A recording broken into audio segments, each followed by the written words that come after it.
بسم اللہ الرحمن الرحیم۔ انفو 56 کے معزز دوستو، میں ہوں حافظ مدثر اور آپ دیکھنے والوں کو میری طرف سے السلام علیکم۔ دوستو، مولانا روم علیہ السلام فرماتے ہیں، آج سے بہت سال پہلے ایک بادشاہ کے دربار میں بہت زیادہ قسم کی محفلیں لگا کرتی تھی۔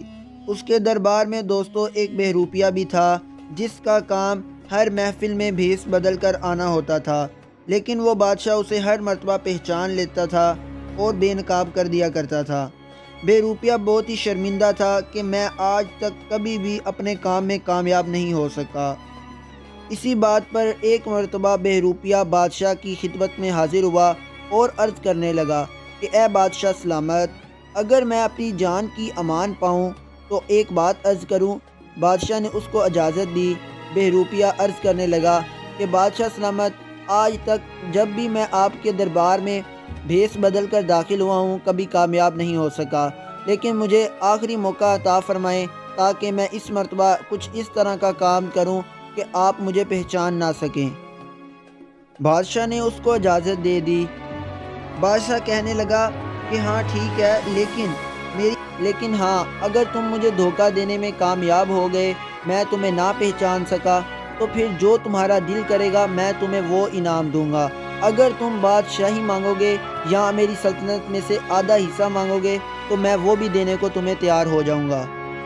یہ باتیں کر کے بہروپیہ وہاں سے بادشاہ سے اجازت لے کر دوستو چلا گیا، اور محل کے آتے ہوئے رستے کے اوپر اس نے ایک خیمہ لگایا شہر کے باہر۔ وہاں پر درویشوں کے روپ میں بیٹھ کے عبادت کرنا شروع کر دی۔ عبادت کرتے کرتے جب کافی عرصہ گزر گیا تو شہر میں اس کی کافی پہچان ہو گئی اور لوگ اس کو بڑا نیکوکار جاننے لگے۔ یہی خبر آہستہ آہستہ دربار کے اندر بادشاہ سلامت تک پہنچی کہ ہمارے علاقے کے اندر ایک بہت ہی پیر کامل درویش آئے ہوئے ہیں جو کہ بہت ہی نیک ہیں۔ تو بادشاہ کو یہ باتیں سن کر اس کے ساتھ ملنے کا اشتیاق، شوق پیدا ہوا۔ بادشاہ نے اپنے وزیروں اور مشیروں کو کہا کہ تم میری سواری اور ساتھ قافلے کو تیار کرو کہ میں اس کے پاس جاؤں گا اور اس کی زیارت کروں گا اور اس شخص کو ملوں گا۔ دوستو، کافی عرصہ گزر چکا تھا۔ بادشاہ کے ذہن و گمان میں بھی نہیں تھا کہ میں نے کسی بہروپیے کو کچھ اس طرح کا وعدہ کیا ہوا ہے۔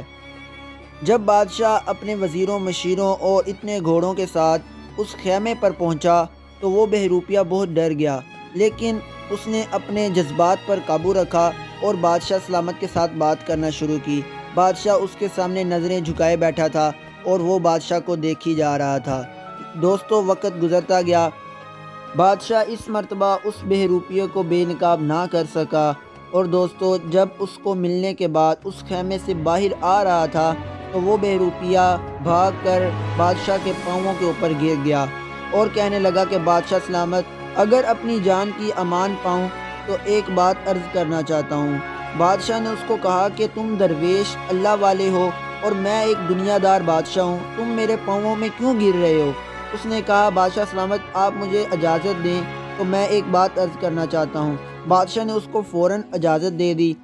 اس بہروپیے نے پھر بتایا کہ بادشاہ سلامت، میں وہی بہروپیہ ہوں جس کو آپ نے کہا تھا کہ اگر اس مرتبہ تم مجھے دھوکہ دینے میں کامیاب ہوگے تو جو مانگو گے میں تمہیں وہ دوں گا۔ بادشاہ نے کہا کہ ہاں، تم جیت گئے اور میں ہار گیا، میں واقعی تمہیں پہچان نہ پایا۔